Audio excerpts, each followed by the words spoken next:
Last episode, we made commitments. Today, we have to answer for them. Accountability sounds great until it costs you something. This is not a motivational podcast. It's an accountability podcast for us and the audience listening. Leave your ego at the door and get ready to be raw. This is Strength to Overcome, where real men find their strength in weakness. All right, guys, welcome back to the Strength to Overcome podcast. I'm Ryan here with my co-hosts Matt and Joe. This is episode 38. We're excited to be back with you.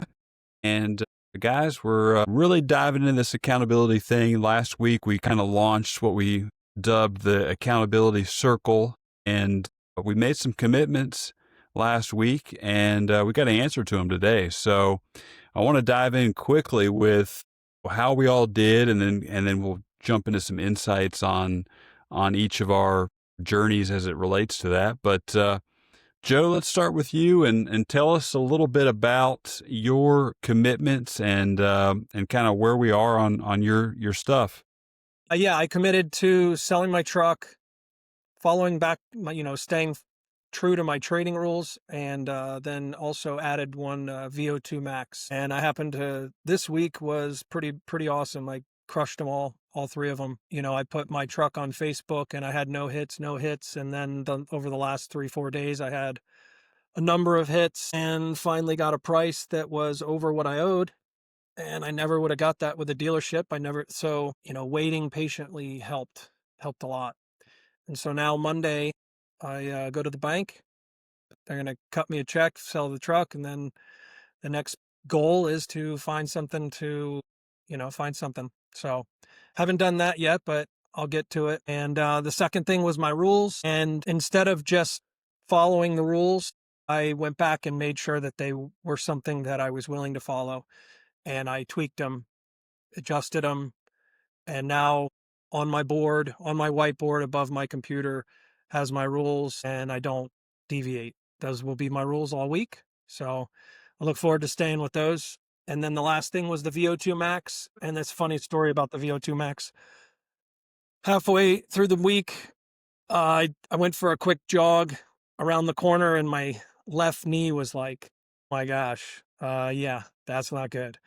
So then I'm like, crap, what am I going to do? I have to get this done, because the VO2 Max test that I, was going to do was a 12-minute run. And so I just kind of said in my head in that moment, well, maybe I'll have to wait. And as the week went on and the podcast came, I realized that I needed to get it done. So I found another way to do it. And about 2 hours ago, I finished the VO2 Max. And so if it wasn't for this podcast, I definitely wouldn't have done it. So I'm very grateful for that.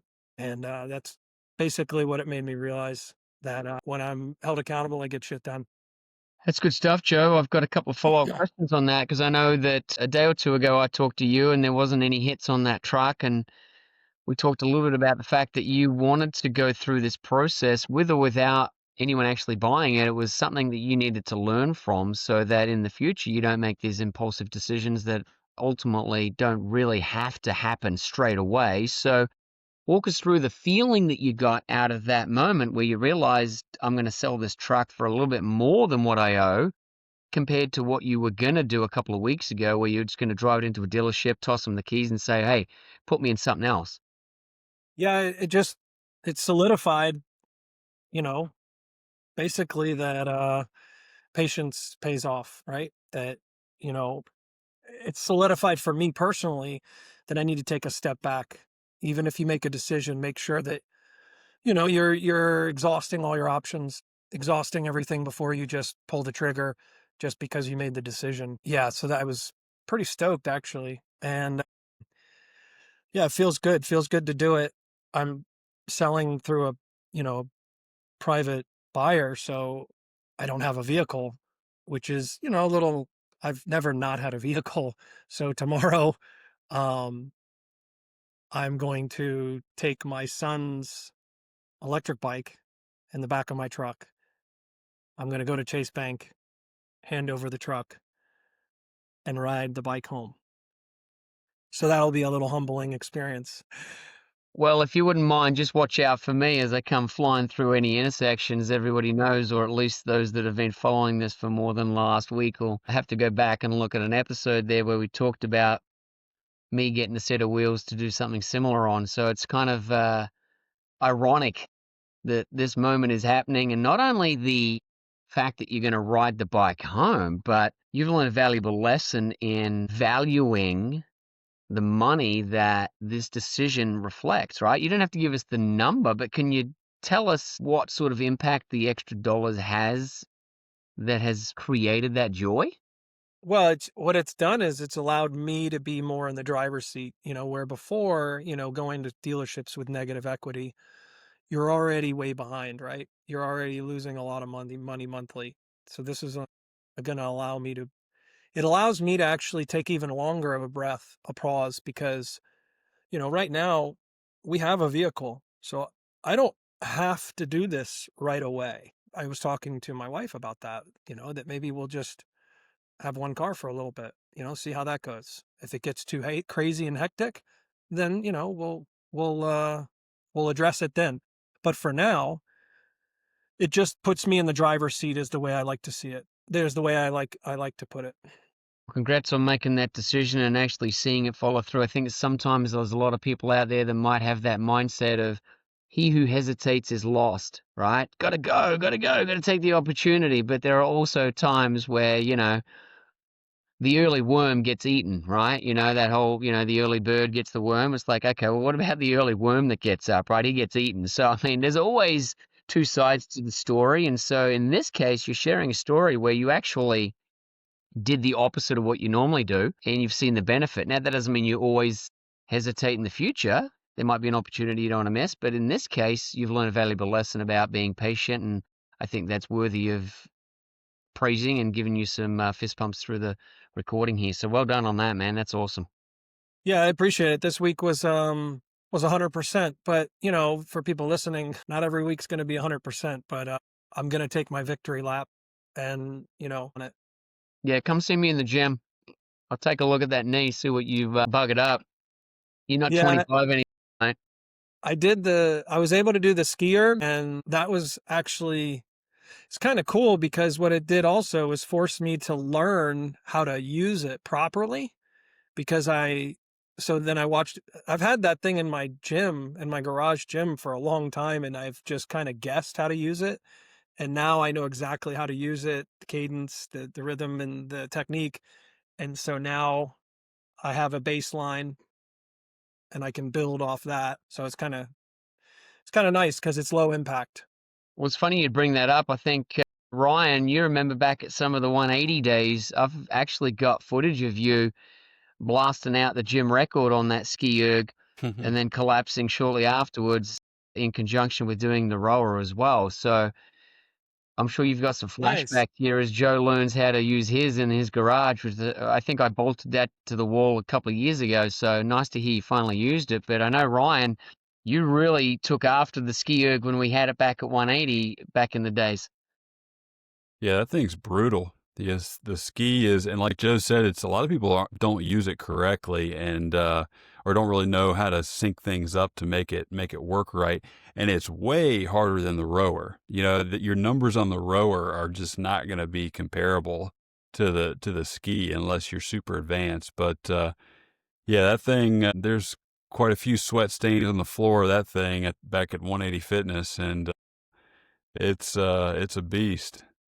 Yeah, absolutely, Ryan. So walk us through a little bit about what you've been through this week, not to, cut anything else off that Joe's achieved there, but to make sure we stay on time here. Ryan, walk us through a little bit about what you committed to the last episode and where we're at with that and how we're feeling, mate. Yeah, feeling pretty good. Committed to taking a couple days, Monday, Tuesday out of the week and saying, hey, no alcohol, no drinks on Mondays and Tuesdays, keep it dry, and was able to accomplish that again this week. And, it felt good. It was a little bit of a challenge. It's a mental challenge more than physical, just because, the brain is looking for that habit, that routine, that dopamine hit, and to kind of have to sit back and occupy the mind with something else or just not not give in altogether, and hold strong, it's definitely a challenge, but was able to accomplish it. And I believe that's, is that 3 weeks in a row of Monday, Tuesday for me. So, it feels pretty good. Joe, can you give us a little insight on how powerful that is? Because you've been down this path before. I've never drunk. So I have absolutely no clue on how hard it is for him to add one day to his current Monday. You do. Can you put it into perspective a little bit for those that don't drink and actually help me understand how huge what he just said is? Yeah, I mean, there's definitely a different levels of drinkers, different levels of, maybe I'll use the word addiction, but for me, I wouldn't have been able to do that. For me, it was all or nothing, right? So when I hear him taking one more day off in my brain, I think I couldn't have done that. That's just all I would have been doing is thinking about when I get the drink. Even if I did take 2 days off, I would be thinking about the drink. And so it's very hard, to answer your question, in my opinion. It's very hard because of, well, the patterns, the habits, what it does, the rewards you get from it, right? The relief. Ryan right now is in a very, in my opinion, a very unpredictable environment with raising his little guy, and nothing is, even though, you have your schedules, they're your schedules, but they're not his. The baby makes the schedule, and it changes all the time. So yeah, the alcohol becomes even more of an appeal because it kind of just takes the edge off. Basically that's what it does, right? If you have one drink, it just kind of takes the edge off, right? Me, I wasn't a one drink kind of guy. I was a multiple drink kind of person. So in his case, him, from what I know, he was never a heavy drinker, but he was consistent, right? You'd built a habit. Hmm. So yeah, it's super tough. And I'd like to know, Ryan, what you think about what I said and the idea that, for me, I'd be thinking about the next drink. Does that even does that ring a bell, or is Yeah. that not kind of how you think? Yeah. I mean, when I get to Monday and I'm like, oh, man, I don't get to have a drink today, or don't, or have to go make it till Wednesday. It is challenging, and it kind of consumes my thoughts.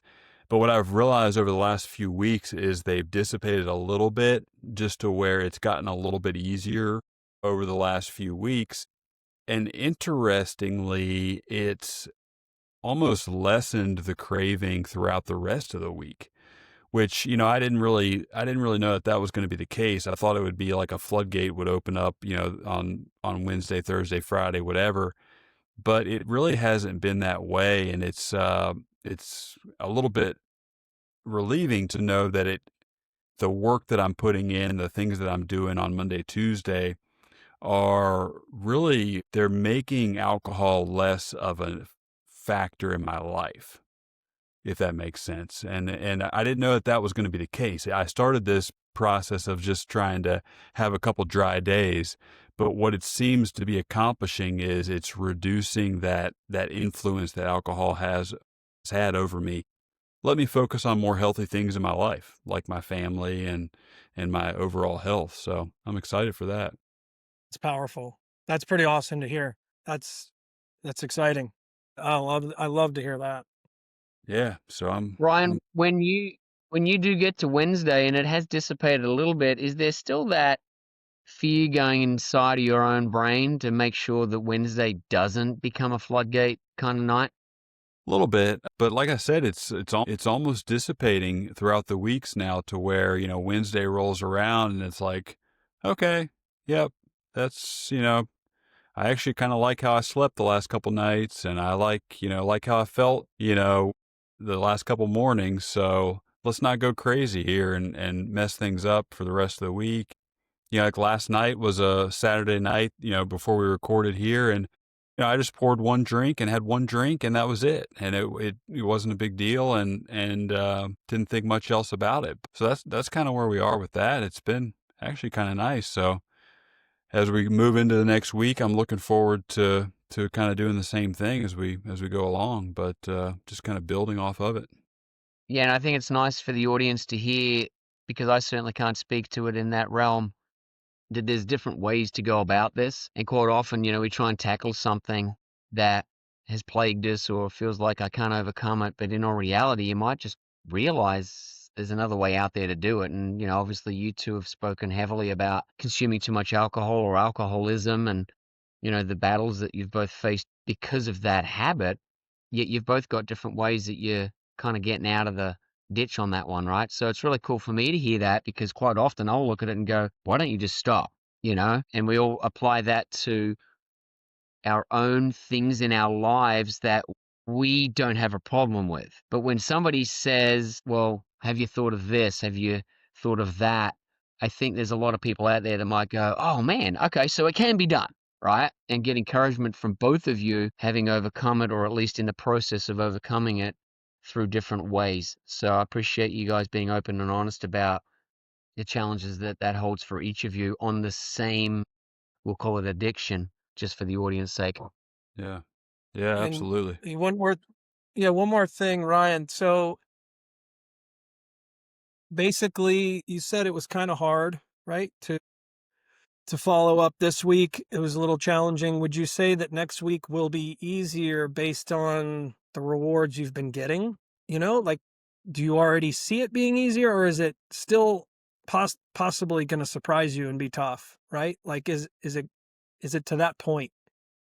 Yeah, I'm looking forward to it actually. It's almost like okay, now here's a couple reset days for me, where I can, just focus on other things and not have to have the call or the influence of alcohol in my life on those days. So, yeah, it'll be interesting to see, but I'm kind of hedging that it's going to be getting a little bit easier, and that down the road I can add that, going to go ahead and add that third day into the mix, sometime soon, to where it's like a Monday, Tuesday, Wednesday type of streak. I've told you guys, I'm a numbers guy, so you divide 1 by 7, and that's your percentage of like what amount of alcohol are you cutting out of your life, and it's like, well, that's pretty cool that I can just take a day and it literally chops 14% or whatever the number is out of your weekly consumption. So I'm excited for that.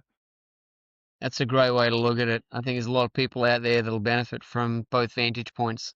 So I appreciate that honesty on that. That's really cool, man. Yeah. So Matt, give us the update on your end. We had last week's accountability check. So tell us what you were accountable to and or accountable for, and did you accomplish it? That's a great question, Ryan, because as I sit here and think about what did I promise myself, or what did I promise you guys, what did I promise the audience, I sit here and I go, right, what exactly did I say?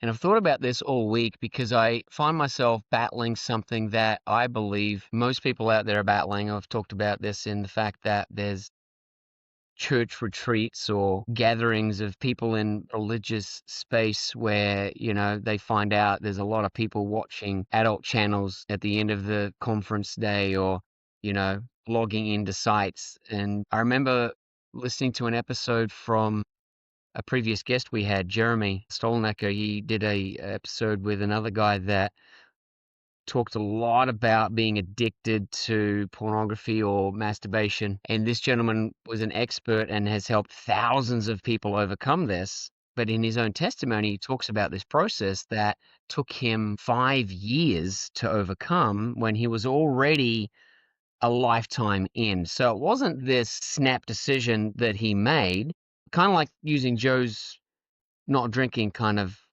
analogy, right? He cut it off. Ryan, you're kind of phasing it out. And, when I look at lust as an overall challenge, I think that it's probably one of the most destructive and consuming of the mind addictions that can exist, particularly for men. Not saying women can't have it. But as I look at where I've set the bar on what's my expectation here? And I think Joe said it a couple of weeks ago. He said, you can have thoughts come through your mind because we're men and we've got these desires to be intimate with our wives and such. You can stop the thought, you can stop the act, you can stop the looking, but you can't literally put yourself into a box and not exist in society without being tempted by this lust. You drive past, it's on a billboard. You go to the gym and everyone's running around in their underwear. You go to Facebook and there's stuff just flying through at you that you haven't even clicked on stuff, and it keeps on coming through. And then you've got the natural desires that come through you to be intimate with your spouse as well. And so it's like, okay, what did I actually promise myself, and did I actually follow through? Because it's constant to be able to set aside the natural testosterone that flows through us that wants us to be engaged in intimate acts, right? And so for me, I said, I don't want to be on my phone after 9. I want to be making sure I'm in really good quality content. I want to make sure that I'm not on my phone. I want to make sure that I've got things going in so that my feed is constantly filled with all the right things and not falling into looking at anything, or certainly not, taking care of it myself, which my streak is still alive there. And I think what I've got to do is I've got to set my understanding on, where do I set the bar on my thoughts coming in, being healthy and natural to have an intimate relationship with my spouse versus I'm on the phone, right? There's got to be a line in the sand there where it's okay to have a desire, but that desire's got to be centered into the right places. So still dry, as I might say, not taking care of it myself, if that's the most appropriate way to say that. But what I found myself really struggling with is the enormous amount of distractions, media, gym, everything around us, which I think now, as I really think through this, it is absolutely one of the most destructive things, because they've realized it sells. Right? It drives you into making decisions to buy, to be a part of. And I think we look at these young kids that are looking on these channels, they're watching other women particularly, and they're measuring themselves up to this. And I think that it goes far beyond, did I look at anything this week? Did I take care of it myself this week? It goes far beyond that as to, am I wasting my time even looking at stuff that doesn't bring me closer to the creator and have a more centered approach? Because I've got 2 little girls in here that are going to be raised in a society where it's okay to go to the gym wearing nothing. And I see older people doing the same thing. And I think, what sort of bar are we setting here on what's appropriate anymore?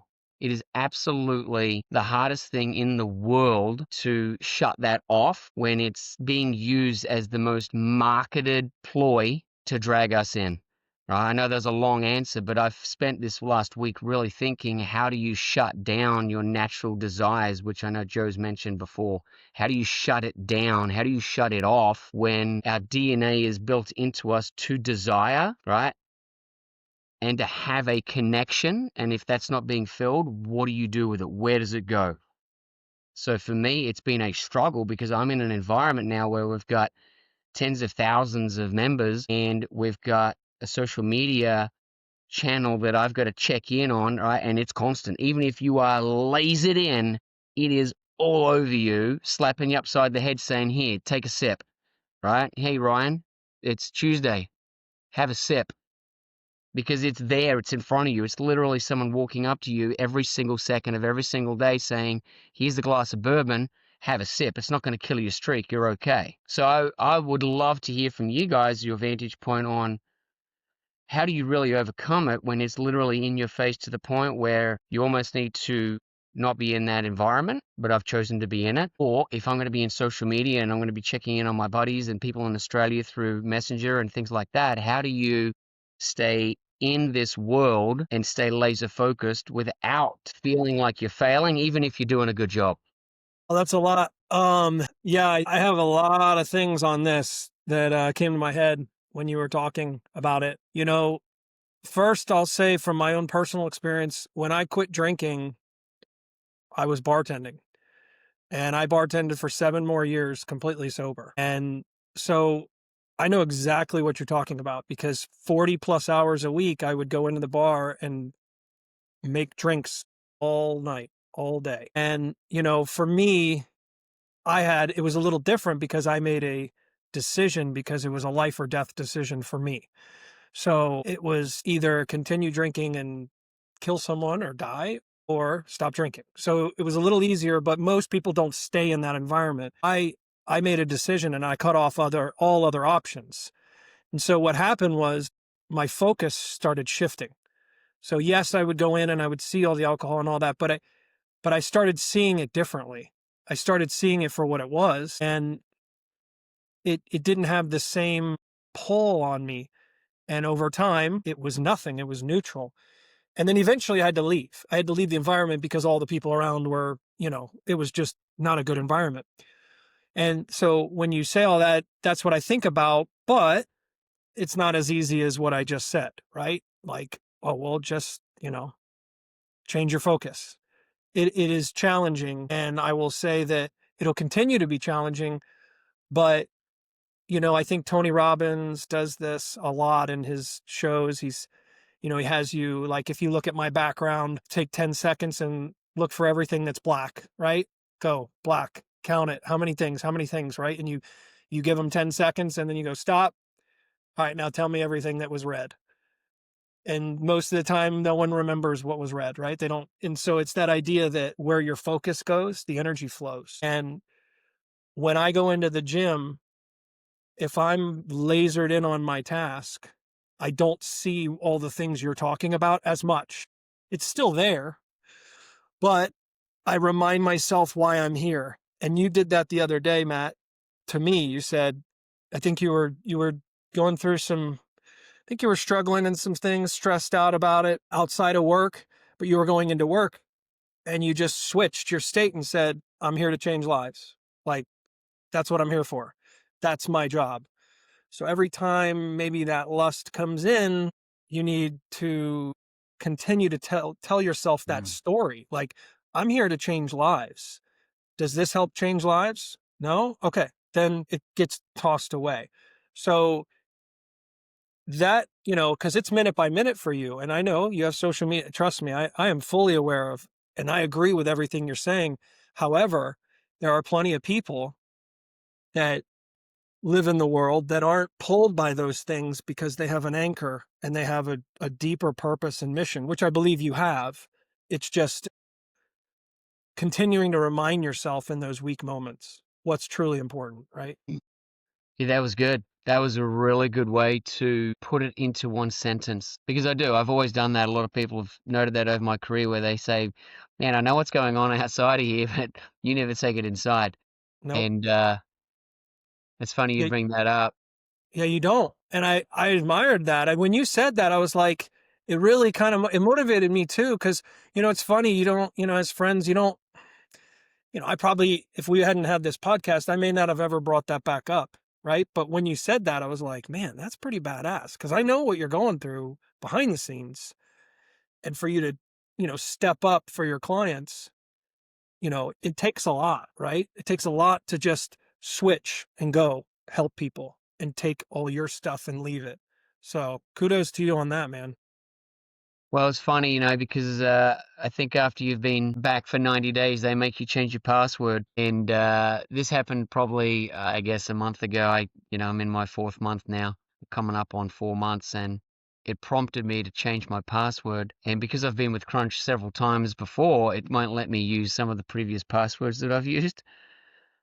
And so I'm standing there and I thought, right, what do I want as my reminder every time I log in to be flowing through my brain before I go out and I work with people that have got their own problems and their own needs. And that's why I've chosen to come back, right, to help them. And so I changed my password. I won't say it because it's my password, but it was along the lines of, I'm here to change lives. And so it's funny you'd bring all that up, because I feel like this week I failed.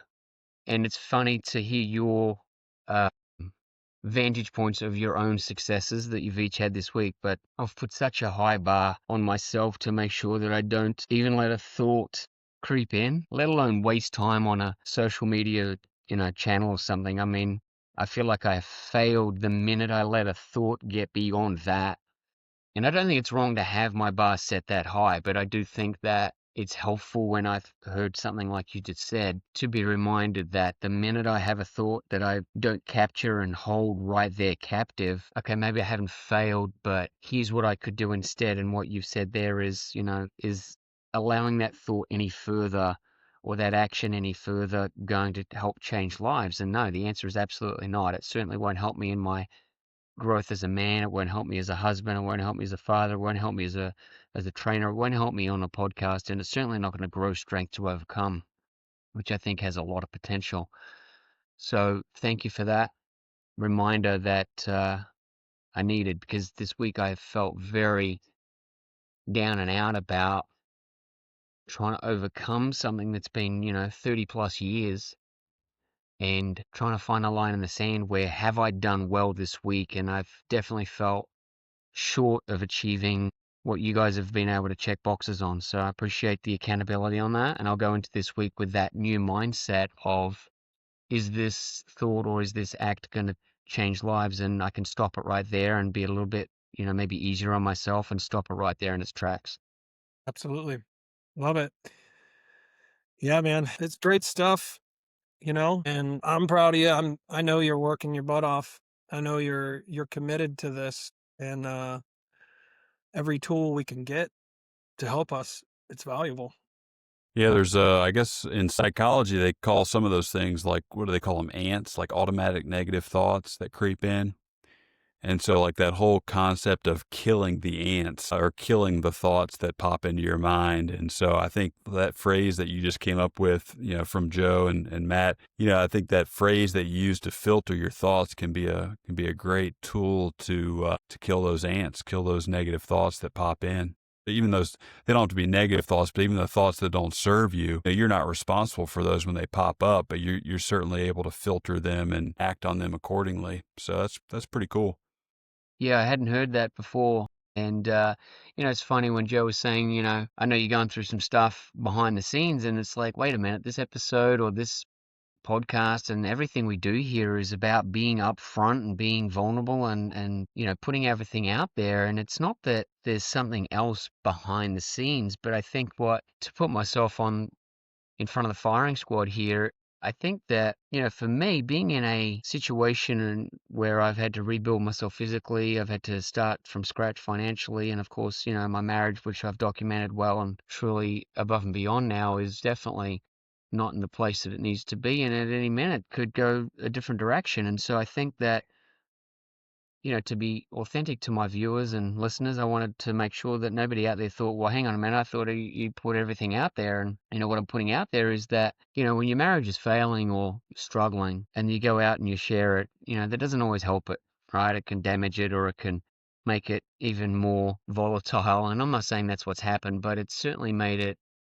more public, more out there. And of course, you've got kids. And so you're trying to figure out what's the best thing to do for your family, for your kids. You're trying to figure all that out, and you're trying not to take that with you into your day. You're trying not to take that into your career. You're trying not to even let that consume your thoughts. And so I've had to work really, really hard this week on making sure that, am I being the best version of myself, which is a previous episode. And I just don't want the audience to ever think that I'm holding back on something, because I want to be authentic. I want to be open. I want to be honest. And, we've been really struggling in those 3 planes, which I've documented from episode 1. And it's nothing new. It's just those 3 areas. After 9 months, it takes its toll on how am I holding up? How am I doing behind the scenes? And so I just wanted to make sure I was honest with you guys, in case Ryan's sitting there going, well, is there something else? And for the audience, hey, what's going on? Is there something else? Like, no, but there's a financial fallout that happens when you take 9 months off, or however long it was before I really started to make a paycheck. And physically, I probably am doing the best out of those 3. And the marriage, of course, is an absolute challenge that I think if anyone's actually honest about it, every marriage has probably been to a point where it could be done at any given moment. And when you live in that space for too long, it's exhausting. Now, that doesn't mean I'm going to share the conversations that are centered around that, but I just needed to make sure that there's no one out there, and particularly you guys, there's nothing else out there. It's just that's it. That's enough, right? Those 3 things, that's enough. And at times I feel like I'm drowning, not waving. So just wanted to be authentic on that and be real. Yeah, man. Appreciate you being real about it. And we know, we've kind of documented along the journey, even before Joe jumped into the podcast host seat with us, we've kind of documented everything that we've been going through. And so, it's an evolution, it's a process, it's a journey. And so I think this new direction with accountability that we're headed is gonna really take us all to the next level, but then also take our audience, take our listeners to the next level as well. So I'm really, really excited about that. Appreciate it. So guys, we've shared, our accountability factors and what we're working on. And you've heard from all three of us on what we're doing. Last week, we offered a challenge to you and Joe laid it out with what rule that you had in your life that you had followed at some point were you missing out on, were you not following anymore? And, we offered that challenge to you last week of just following that rule again and holding yourself accountable to it. So the question to you this week is, as you look back on that rule or that accountability factor that you had, where did you fall short? Also, who knows about it? Who should know about it? And those things are important questions because as we're building this accountability circle amongst us and amongst you, it's an important thing to have somebody in your corner, anybody in your corner that can help hold you accountable to these things. So if you're listening to this and you identified your rule, we want you to do one thing. Don't keep it to yourself. Share it with us. Write us an email, info.strengthtoovercome@gmail.com. Send us a Facebook message. Send us an Instagram message. You don't even have to lay out a big long message. Just write one thing. Write "I'm in." And we'll take the conversation from there and we'll bring you into the circle and we'll help hold you accountable. And just tell us you're in, and that's all you need to do. So I think that's all I've got for this week, guys. You have anything else to add before we wrap it up?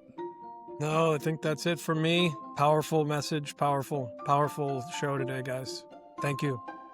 All right, guys, like, subscribe, share it with a friend. If we can get this out there to one more person this week, that's a win for all of us. And let's keep building this thing together.